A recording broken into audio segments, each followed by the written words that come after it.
International, we begin by saying that my little and unimportant words were stopped by prayer time, and I am grateful to God that we prayed when the time for prayer came.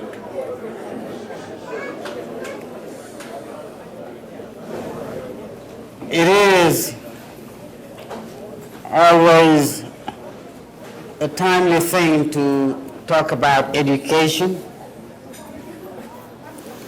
but then we have to be as careful as possible because it is a dangerous word. The idea of education is what we can call a milestone, because in the history of mankind, many people and many systems have had to deal with education in different ways, with different means, under different circumstances. But the most important thing is with different goals. Who is being educated, who is educating, and what for? We remember that Pharaoh educated his followers, and in times of old, another man by the name of Nero in Rome educated some people in some way. Much closer to us, a man named Adolf Hitler educated other people for other purposes. And these educators are just 3 in millions, or many, many millions. I've talked about Pharaoh, I've talked about Nero, and Adolf Hitler. Some were performed in formal training,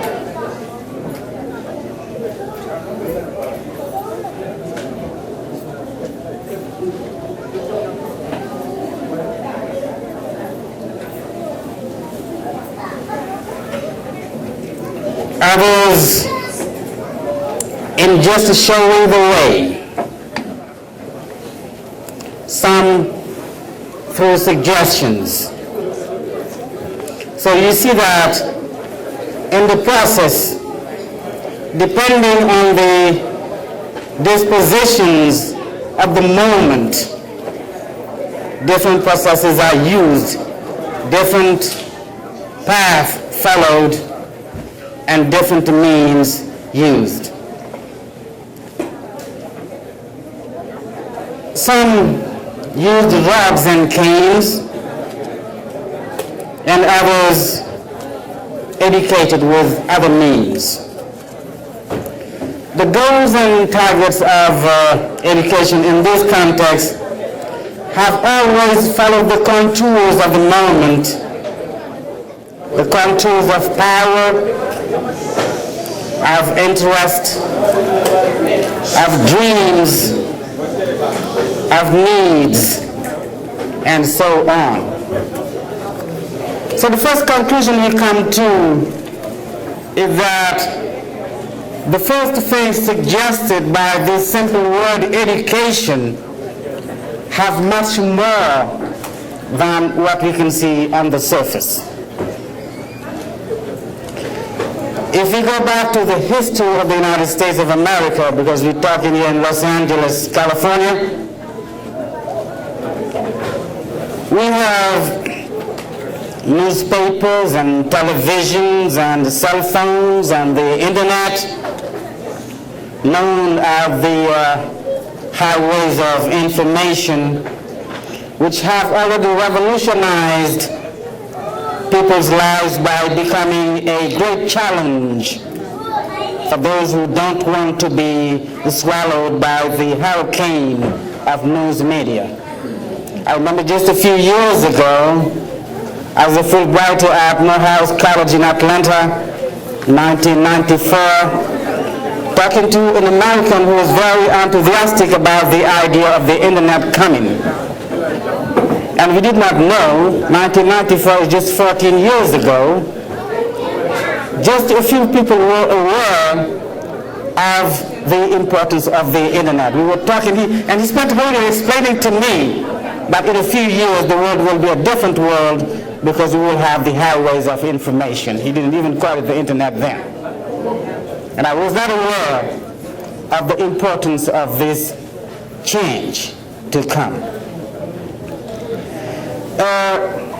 Our purpose today is to focus on this challenge of education with the predicate that it is based, to borrow Martin Luther King Jr.'s words, on what manner of man the educator wants. When I began with Pharaoh and Hitler, I meant to insist on the fact that differences of goals will lead to a difference in the choice of means when it comes to education. What manner of man?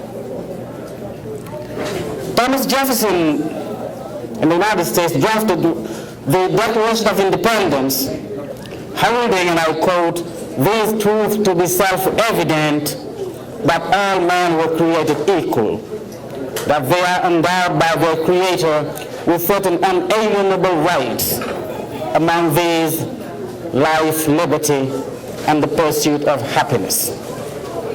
End of quote.